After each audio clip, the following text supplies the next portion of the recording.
अस्सलाम वालेकुम dear viewers, कैसे हैं आप? उम्मीद है आप सब खैर और खैरियत से होंगे। आज हम फिर हाजिर हुए हैं आप हयात के नेक्स्ट एपिसोड के साथ। चलिए फिर स्टार्ट करते हैं। कराची से वापसी के बाद अगले 2 दिन इमामन बहुत अच्छे मूड में रही। इसे हर बात पर कराची याद आ जाता। इसकी ये खुशी सालार को हैरान कर रही थी। इसका ख्याल था कि इसे वो शहर पसंद आया है, लेकिन इसे अंदाज़ा नहीं हुआ कि बात शहर की नहीं थी। वो अगर इमामा को नवाबशाह भी लेकर जाता तो वो इसी ट्रांस में वापस आती। वो खुली फिजा में सांस लेने के काबिल हो रही थी और एक लंबे अरसे के बाद उठी हुई सांसों के साथ जीने के बाद अब कुछ देर तक तो इंसान ऐसे ही गहरे सांस लेता है जैसे वो ले रही थी। ख़वातीन व हज़रात, तवज्जो फरमाइए, हम इस्लामाबाद इंटरनेशनल एयरपोर्ट पर लैंड कर चुके हैं। इस वक्त यहाँ शाम के 7 बज रहे हैं और यहाँ का दर्जे हरारत। जहाज़ के केबिन अमले में से कोई इंग्लिश के बाद अब उर्दू में रस्मी अलविदाई कलिमात दोहरा रहा था।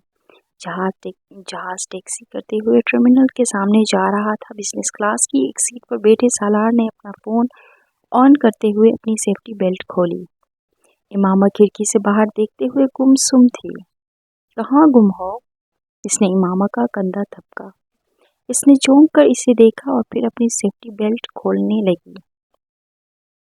सालार अब लगेज कंपार्टमेंट से अपने बैग्स निकाल रहा था।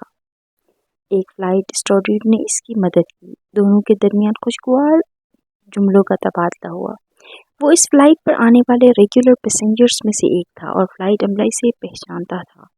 जहाज़ की सीढ़ियों की तरफ जाने से पहले सालार ने मुड़कर इससे कहा, तुम्हें कोई कोट वगैरह लेकर आना चाहिए था, स्वेटर में सर्दी लगेगी तुम्हें।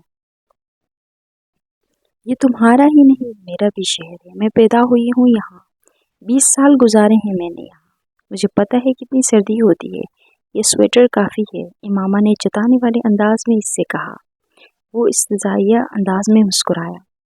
जहाज़ की सीढ़ियों से बाहर आते ही सर्द हवा के पहले झोंके ने इसे एहसास दिलाया कि वो ठीक कह रहा था। इसे अपने दांत बचते हुए महसूस हुए। सालार ने कुछ कहे बगैर अपने बाजू पर पड़ी जैकेट इसकी तरफ बढ़ाई। इसने बड़ी फरमाबरदारी से कुछ नादम होकर जैकेट पहन ली। इस्लामाबाद बदल लिया था, इसने खजल होकर सोचा। अराइवल लाउंज की एग्जिट की तरफ बढ़ते हुए सालार चंद लम्हों के लिए ठटका। एक बात मैं तुम्हें बताना भूल गया इमामा, इसने बड़ी मासूमियत से कहा। क्या बात है? वो मुस्कुराई। पापा को ये पता नहीं है कि हम आज इस्लामाबाद आ रहे हैं। इमामा के चेहरे की मुस्कुराहट गायब हो गई। सालार ने इसे रुकते देखा तो वो भी रुक गया। वो बेयकीनी से इसे देख रही थी। सालार ने अपने कंधे पर इसके बैग की बेल्ट ठीक की।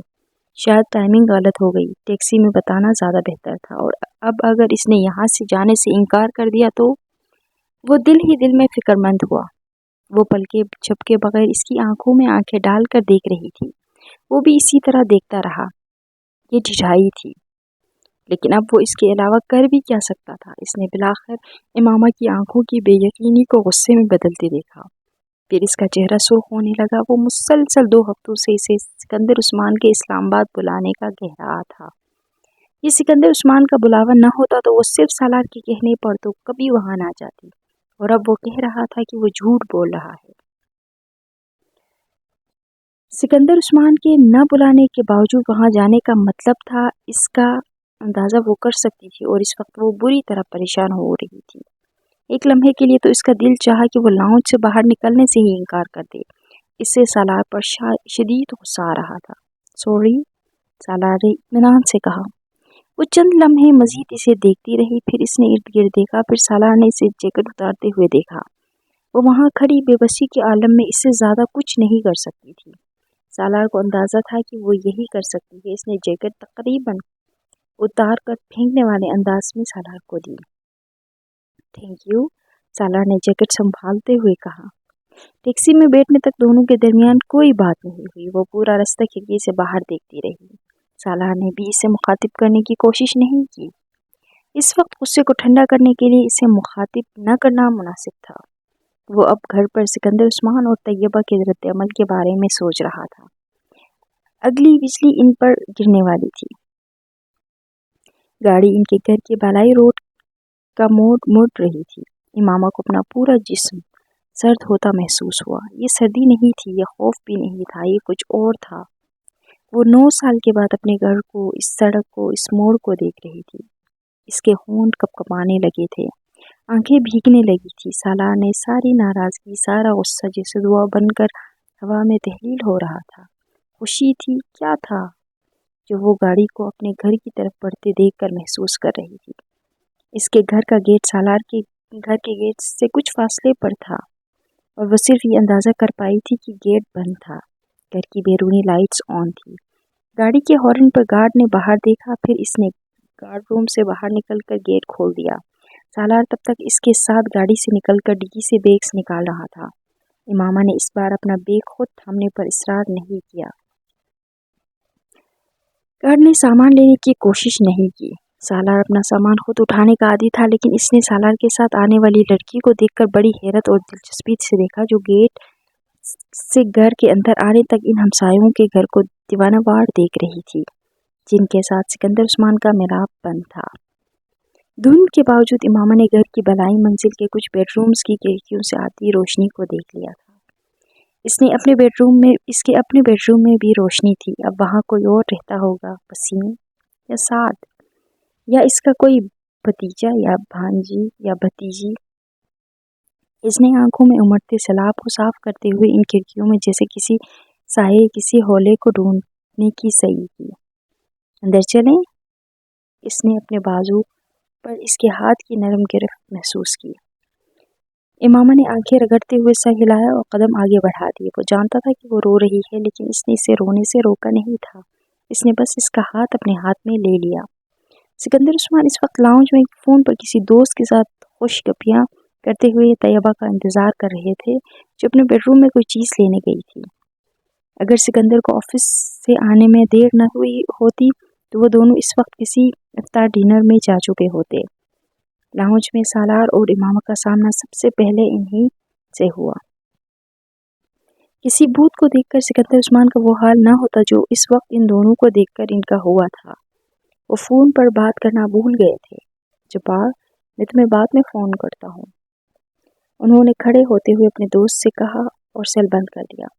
गुस्सा बेहद मामूली लफ्ज़ था जो उन्होंने इस वक्त सालार के लिए महसूस किया। वो लाहौर में इस उल्लू के पट्टे को न सिर्फ इस्लामाबाद इमामा के साथ न आने की ताकीद करके आए थे, बल्कि पिछले कई दिन से मुसलसल फ़ोन पर हर बार बात करने के दौरान ये बात दोहराना नहीं भूले थे और हर बार फरमानबरदारी से ओके कहता रहा। न ये फरमानबरदारी इनसे हजम हुई थी, न इतना सीधा ओके। इनकी छठी हिस्से इनके बारे में सिग्नल दे रही थी। वो पिछले कई सालों में बहुत बदल गया था, बेहद फरमानबरदार हो गया था। इनके सामने सर झुकाए बैठा रहता था, बहुत कम इनकी किसी बात से इख्तलाफ करता या एतराज़ करता। लेकिन वो इनकी वो चौथी औलाद जिसके बारे में वो सोते हुए भी मुहतात रहते थे। सिर्फ सालार ही नहीं, बल्कि इमामा ने भी सिकंदर उस्मान के चेहरे के बदलते हुए तासुरात को दूर से ही भांप लिया। डोंट वरी पापा, मुझे कुछ जलील करेंगे लेकिन तुम्हें कुछ नहीं कहेंगे। दूर से अपनी तरफ आते हुए सिकंदर की तरफ जाते हुए वो खुद से चंद कदम पीछे इमामा की तरफ देखे बगैर बेहद मध्यम आवाज़ में बड़बड़ाया। इमामा ने सर उठाकर अपने शौहर का इत्मीनान देखा, फिर तकरीबन 10 मीटर के फासले पर आते अपने ससुर का अंदाज। फौरी तौर पर इसकी समझ में नहीं आया कि इसे इस वक्त क्या करना चाहिए। वो ये सोचकर ज़्यादा खौफजदा हुई कि सिकंदर उस्मान सालार की इंसल्ट करने वाले थे। अस्सलामु अलैकुम पापा। अपने हाथ में पकड़े बैग्स रखते हुए इसने पास आते हुए सिकंदर उस्मान से हमेशा की तरह गले मिलने की कोशिश की थी, जैसे वो इनकी दावत और हिदायत पर वहाँ आया है। सिकंदर उस्मान ने खशमगीन नज़रों से इसे देखते हुए इसका हाथ पीछे करते हुए कहा, तुम्हें मना किया था ना? जी। सालार ने बेहद फरमानबरदारी से इस सवाल का जवाब दिया। सिकंदर उस्मान का दिल चाहा कि वो इसका गला दबा दे। कैसे आए हो? चंद लम्हों के बाद उन्होंने इससे अगला सवाल किया। टैक्सी पर। जवाब खटाक से आया था। टैक्सी अंदर लाए थे? नहीं, गेट पर ही उतरे थे। वह नजरें झुकाए बेहद सआदतमंदी से कह रहा था, तो ससुराल वालों को भी सलाम कराते। वो इस बार चुप रहा, जानता था कि ये न सवाल है न मशवरा। बेटा, आप कैसी हैं? इससे खैरालूद नज़रों से घूरते हुए वो अपनी मामा की तरफ बढ़ आए थे। इनका लहजा अब बदल गया था। वो बुरी तरह घबराई हुई बाप बेटे के दरमियान होने वाली गुफ्तगू को सुन रही थी और सिकंदर को अपने तरफ बढ़ते देखकर इसका रंग फक हो गया था। वो सिकंदर के सवाल का फौरी तौर पर जवाब नहीं दे सकी। सफ़र ठीक रहा? उन्होंने इसे अपने साथ लगाते हुए बेहद शफ़क़त से पूछा। और तबीयत ठीक है? चेहरा क्यों इतना सुर्ख हो रहा है? सिकंदर ने भी इसकी आंखों की नमी और परेशानी को महसूस किया था। जी वो अटकी। सर्दी की वजह से? अस्सलाम वालेकुम मम्मी, कैसी हैं आप? सालार ने बेक्स दोबारा खींचते हुए पहला जुमला सिकंदर से कहा और दूसरा दूर से आती हुई तैयबा को देखकर जो इसे देखकर कराही थी। सालार, क्या ज़रूरत थी यहाँ आने की? कुछ तो एहसास किया करो। वो अब इनसे गले ही मिल रहा था। कुछ नहीं होता मम्मी, इसने जवाबन कहा। तैयबा, इमामा को चाय के साथ कोई मेडिसिन दे और अब इस डिनर को तो रहने ही दे, सिकंदर इसे साथ लाते हुए अब तैयबा से कह रहा था। तैयबा अब सालार को एक तरफ करते हुए इसकी तरफ बढ़ाई। क्या हुआ इमामा को?